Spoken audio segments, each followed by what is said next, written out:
Welcome back to another episode of Finding Faith with your host, Ian Alexander Tash. Today, we're going to be talking with Gary Inns of the Zen Fellowship of Bakersfield. I've known Gary for years. We're not best friends, we're not neighbors, we don't even see each other that often. But I've known him. And that's simply because of our lines of work. He's the head of the Zen Fellowship of Bakersfield, and I was a religious studies major. Before COVID at CSUB, one of the main features of religious studies classes was, experiencing religion. That meant going out into the field and going to places of worship. My very first semester, I was taking two classes at the same time, Religions of Asia and Religion and Film. Both of those classes featured Buddhism, and both of them said that we could go to a Buddhist place of worship for our site observation requirements. So I did a bit of double dipping and went to the Zen Fellowship of Bakersfield. For one class, I ended up doing a write-up on my experience, and for another class, I made a short video. And it was an interesting time, I will say, and my leg did fall asleep while I was meditating, to the point that when we had to stand up for a walking portion of the Zazen ceremony, I almost fell to the ground. But besides that, it was an interesting experience. But that wouldn't be the last time I'd work with Gary, because, little did I know, I was going to become the treasurer of the Common Ground Interfaith Club at CSUB, which essentially became the de facto religious studies club on campus. During COVID, during this time of great isolation and not a lot to do, we realized that meditation might be something that could help a lot of students cope during this time. And then again, Gary, along with a few others, were willing to step up and offer some guidance as to what meditation looks like in religious contexts in order to help students better cope with the isolation, the loneliness, the fear that they were probably having, the anxiety. And that was a very wonderful experience. Now, fast forward to me, post-degree, I've been thinking about doing this podcast. And I know in my heart, I don't want it to just be a Christian podcast. And so, I reached back out to Gary. I start joining in for Zoom meditations to sort of get a feel for what's going on again, and I find myself enjoying the experience. In fact, the day of the interview, I actually joined online again for the Zazen Zoom ceremony, but Gary was not there. But we were able to meet up later that day in order to do this interview. I wanted to have this disclaimer up front because this is not the same case as with my previous two interviews. I only got to know Pastor Ann and Pastor Stewart because I was going to be interviewing them, because I sought them out and wanted to hear their voices and wanted to learn more about their denominations. But Gary is someone that I have met and whose ceremonies I've been a part of before. I wanted to make that clear. Because I know it's different to interview someone you've known in some capacity versus someone you're barely meeting for the first time. I hope that regardless of that fact, you'll still find this interview to be incredibly enjoyable and informative, and you'll hear me talk a little bit more about my personal experiences in a way that I wasn't really able to do with my previous two interviews. So, I hope you enjoy the interview, and I hope that you learn a lot from this. This is my interview with Gary Inns of the Zen Fellowship of Bakersfield. Well, thank you for joining me today. Would you like to introduce yourself to the listeners and tell them a little bit about who you are? Sure. My name is Gary Inns, and I am the director of the Zen Fellowship of Bakersfield. We practice at a place called the Dust Bowl Dojo here in town, and we practice primarily Zazen, which is I'm sure we'll talk about in detail today, the Zen form of meditation. I have been practicing since about 2011, and my teacher, Richard Collins, ordained me as Shuso back in, I believe it was 2020. I have to get my facts straight again. Time flies. As Shuso, which allows me to teach Zen. So that's a little bit about me. I actually did not know it was called the Dust Bowl Dojo. That I actually didn't know. And I've been there too, and I didn't know it was called that. Yeah, we don't have a sign yet. We should have a sign in a while that kind of expresses that idea. It seems fitting for Bakersfield. It makes a lot of sense for sure. So what exactly is Zazen and, to a further extent, Zen Buddhism? Oh, goodness. What a huge question. Let's see. Where do I begin to describe Zazen? Well, let's back up. This podcast is about faith, and sometimes I think that implies something that maybe doesn't apply or applies in a different way to a Zen practice. This Zen practice that we do is not like faith tradition in which you go to a church and hear a sermon or listen to a talk, or a tradition in which you have to have a certain kind of idea or faith about something metaphysical, right? So there are traditions like that. Many of the Christian denominations, it kind of describes that, and that's fine. I'm actually a Christian too.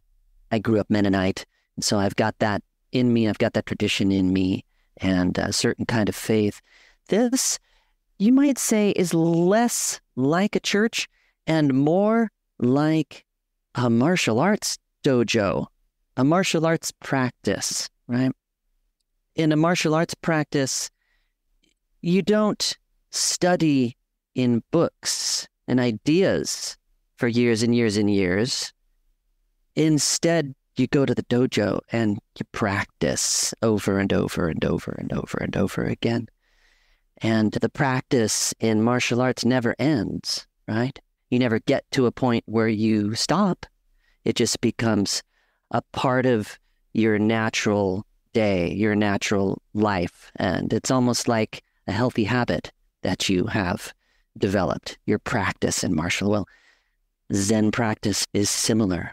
So not so much like needing to believe in a certain ideology, needing to worship anything at all, but to simply do the practice.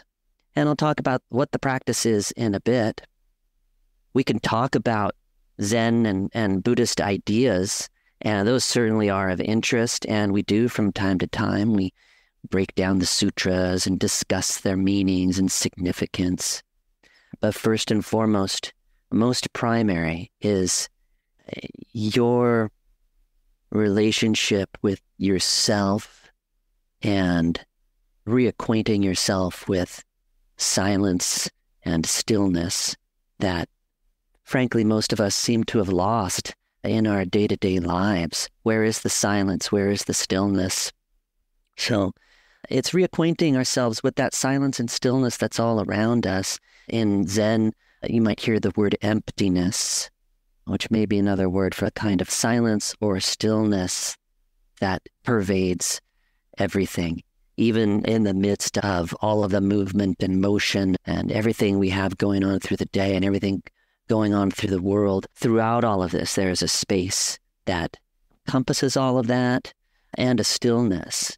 It's almost like if you could pan out and pan out and pan out, you start to see a little bit less of yourself and a little bit more about that grand stillness that's out there. I hope I'm doing justice to Zen and Buddhism. You know, I'm just one monk, one guy trying to explain this, and I don't have a sutra in front of me. We're not unpacking, theology or anything. It's how I kind of make sense of what we do. Now, you asked me about what is Zazen. Zazen is the Zen form of meditation. And yet, when you say meditation, that might imply something too, kind of like faith or, faith tradition that we don't quite fit. So meditation might imply that, you have a mantra that you say over and over again, or you meditate on something specific. Zazen drops off even all of that. There's no specific focus that we concentrate on, no notion of worshiping anything, no mantra. So in this sense, it is the simplest, the word might be stark, although there's kind of a negative connotation of it, but simple might be better.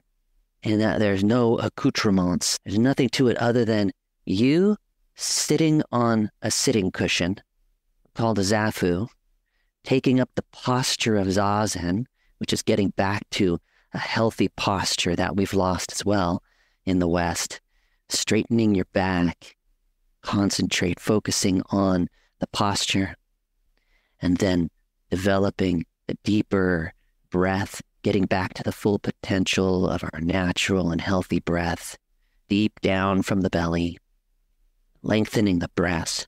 And then comes the attitude of mind, which in Zazen is simply this: dropping off body and mind, all notion of the separation between the two, all notion of, the suffering of my body or a pain I've got in my knee.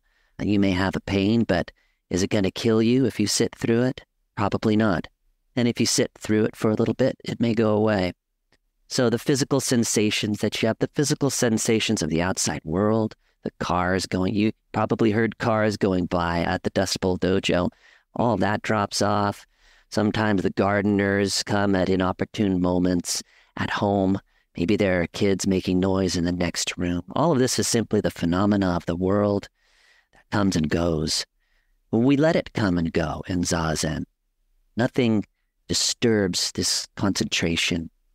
So we're dropping off physical sensations, the phenomena are all around us, and also ideas that never stop in the mind, because we're living human beings and the function of the mind is to think. So it's not like in Zazen we're going to suddenly be clear of all of our thoughts, right?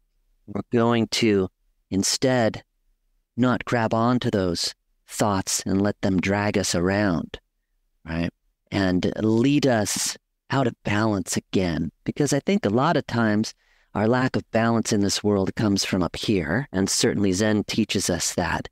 It's the delusions we have, the ideas we have, trying to figure out the meaning of what someone said to us, worrying about the future that isn't here yet, sad about a past that is no longer around. And a lot of this, whenever we're pulled one way or the other like this, we are off balance. We're not in this here and now moment anymore. That is really the only moment there is. I was going to say it's the most important moment there is, but that is misleading because it's the only moment there is. So when we concentrate on our posture, we sit, we face a wall, we face ourselves, and all of this ego space junk we've got going on, we can let go of that as well. So a master by the name of Uchiyama came up with the metaphor of this opening. In Zazen, we are opening the hand of thought, which is a really beautiful metaphor. And I think that's one of the best ones I've heard about what we're doing in Zazen. Instead of this gripping a hold of the thoughts and, like I said, being dragged around by them, we simply open the hand of thought. And then the thoughts can come into the palm of the mind, but then go. They come and go. In that sense, we can become balanced again. So reacquaint ourselves with the natural balance that we can have in this life. And life tends to change, I think, when we practice this, and we practice it a lot. I think that's one of the benefits of practicing Zazen, is that it's hard to describe or hard to say, and I certainly wouldn't ever want to promise anything because everybody's experience with Zazen is different, right? But maybe there's this, you may start to feel a bit more of a balance in life with whatever you do because you've created or you've acquainted yourself with that emptiness that encompasses everybody and everything around you, including yourself. So an example might be, whereas you used to tend to have arguments and get angry with people who don't think a certain way, political way or religious way, or somebody annoys you all the time, it throws you off. I'm certainly not perfect. I'm just a human being. I get thrown off too. But maybe what's different when you practice Zen for a while is you become more aware and conscious of when you're getting pulled and when you're getting thrown off.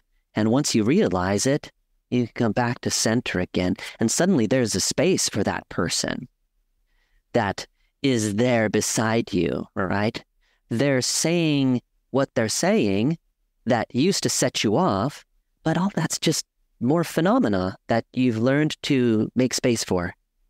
That's only just one example of maybe where Zazen practice can lead to somebody. Before I actually move on to another question, though, I just kind of want to reflect a little bit on what you said, because for the listeners, I've already told them in an introduction that I've taken part in Zazen before, and heck, even today I did some Zazen. I know in my personal experience, like this week, it's like things happen at work and you get thrown off, and having this like moment was just like, I can even go like, oh yeah, I feel a lot more balanced now myself. Balance is a good word for it. And I hadn't thought of it that way before. I think this morning, the term I was at was like, I feel more at peace, but I like that term balance. And even the phenomena thing as well. I had this experience even today where, because I do not live alone, I live with other people. And so one of the things, like I heard somebody making some noise working on something, and I was like, oh man, like this is a moment where I'm like, I would like it to be quiet. And it's like, well, hold on. Why am I attached to this idea of having to be quiet?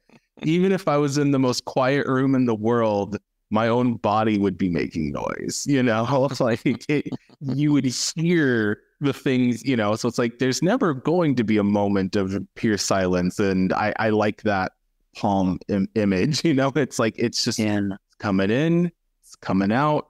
It's what it is. So thank you for sharing all of that. Sure. I think you did a really good job giving an introduction to sort of what the practice is and also what it isn't as well, which is really important in dialogues like this. So thank you again, Gary. So I do have another question though for you. And this one is a little more specific than the last one. We're also here to talk about specifically the Zen Fellowship of Bakersfield. Could you tell us a little bit about the organization itself? What does it do? Who is it for, etc.? Okay, sure. We started in 2011.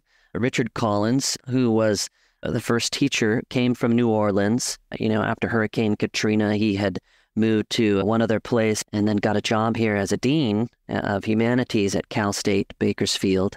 So he was here for several years, and he happened to have just been ordained as a monk from his teacher, Robert Livingston, who started the New Orleans Zen Temple. We are associated with a long tradition, and it's a historic tradition. When you join a group like this, you're getting connected to not just to a very general meditation practice, but to a practice and an organization that has deep, deep roots that go back, way back into history.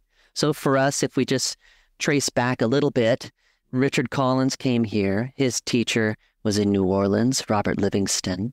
Robert Livingston had practiced for years in France with Teizen Deshimaru. Teizen Deshimaru was a great master who brought from Japan, he brought Soto Zen practice to France. And so then it hopped over the Atlantic to us and down in South America. So his teacher, Deshimaru's teacher before him, was the great homeless Kodo Sawaki, who was a beautiful master and taught Zen, Soto Zen, to his teachers. Before that, and before that, and before that, on back to Dogen in Japan, and before him to Bodhidharma in China. And then before that, reaching back into India and the Buddha. It's got this deep, deep connection to history and practice that has remained unbroken since that time. And it's a traditional practice in that this is the posture, and this is the breath, and this is the attitude of mind of all of the teachers that have come before us, reaching back to the Buddha, which is a really cool idea to think about. So we practice it here in Bakersfield. And before 2011, there was another group here, but not this specific group of ours. So it's been growing. It grows very slowly.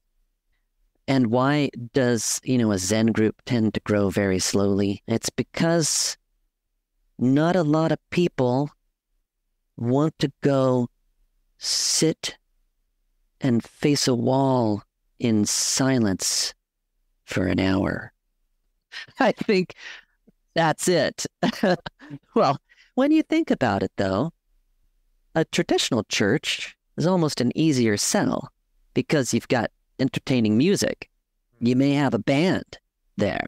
And if it's a modern church, non-denominational kind of church, you may have a rock band there, which is even more entertaining. And you've got someone talking at you, to you, about a message, right? And so there is some activity there depending on the church. It's almost like I could sit back in my pew. I get up and maybe if it's a mainline church, you kneel. If you're an Episcopalian, you kneel. You have some kneeling to do. But there's a whole structure of things to occupy your mind as you worship. But in this tradition, you come and we have instruments that once you know what to do, what the instruments mean, we can practice in silence. There's no words to this practice. So the bell rings, the wood block strikes, the han, you know when to enter, which way to go, and where to sit. So it's very quiet.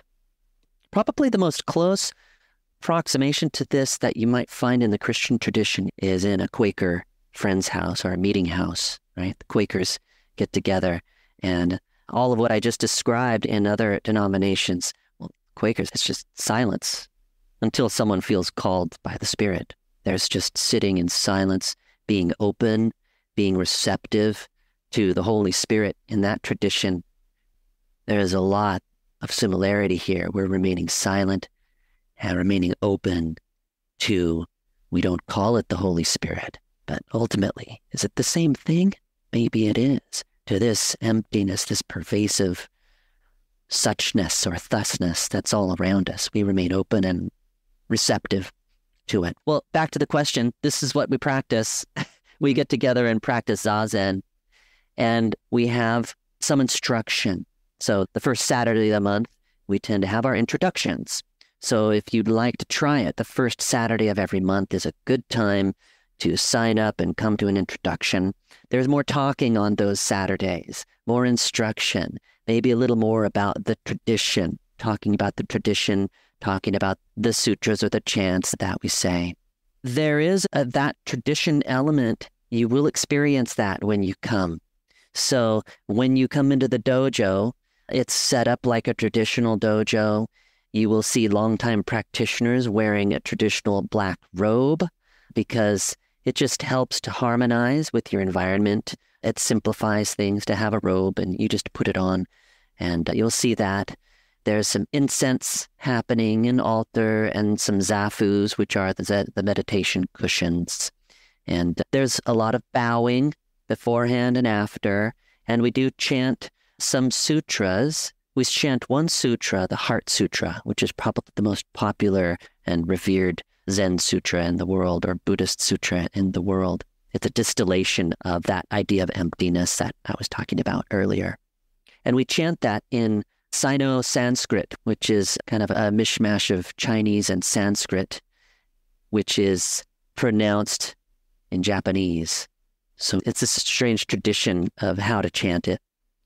And we've got chant cards, and you can chant along or not chant at all. Well, there's a little bit about what we do and a little bit about what it looks like. Mm-hmm. Awesome. Yeah, thank you so much for that. This has been a lot of really good information about the practice, and I hope that people really learned a lot, because even someone like me who has studied Buddhism and Zen and has participated, it's like, oh wow, all right, I'm even learning some stuff here. So I really hope. I remembered the thing I was going to mention before. So if you come with expectations about what this is going to do for you, right? If you think, I've been unhappy in life, I don't know how to do this, I want this type of meditation to to fix me, to help me. Go ahead and come with those expectations. But just know that those expectations need to get dropped at the door of the dojo before you sit down, along with anything else, right? You take your shoes off, you throw your expectations, you cast them off, and you come receptive to be whatever this practice is going to be for you, right? So if you come with expectations of it, it's going to fix you, well, it may not, or it may. And once it does, maybe you cast off the practice again. So best to come without any expectations and just be surprised by what presents itself. Awesome. Well, thank you again, Gary. I have one more question to wrap up this interview, because one of the things that I would like for people to walk away with is some wisdom. Now, you've dropped a lot of wisdom already. You've spoken a lot about things that I think people can really think about, but I always ask this in conclusion of every interview I do here. If there was one thing that you would like for people listening to this episode to do or start doing, what do you think that thing should be? Wow. That's not the question I was expecting, but it's a great question. Whatever you're doing, and this is if you come to practice with us, if you don't come to practice with us, it's not even associated with our, practice at all. It's just whatever you're doing here and now in this life, whether you're gardening, whether you're playing with the child, whether you're cleaning the dishes, whether you're sending emails, responding to a challenge, be receptive to what is here and now, right before you, without the coloration of the past and the future. Just here and now, wholeheartedly practice this moment, whatever it is you're doing, dropping off everything else. And that is practice that I like to practice. And I don't do it all the time, just like everybody else. But if everybody did a little more of that, I think the world might be a saner place. Awesome. Well, thank you so much, Gary, for that. That is quite wonderful. Is there anything you'd like to say before we wrap things up? Well, I think that's it. And we're always welcome to have anybody join us if they are curious and interested, or if they have been looking for a type of this meditation practice. Come on in, contact us through zenfellowship.org, and we'll be happy to respond and provide more information.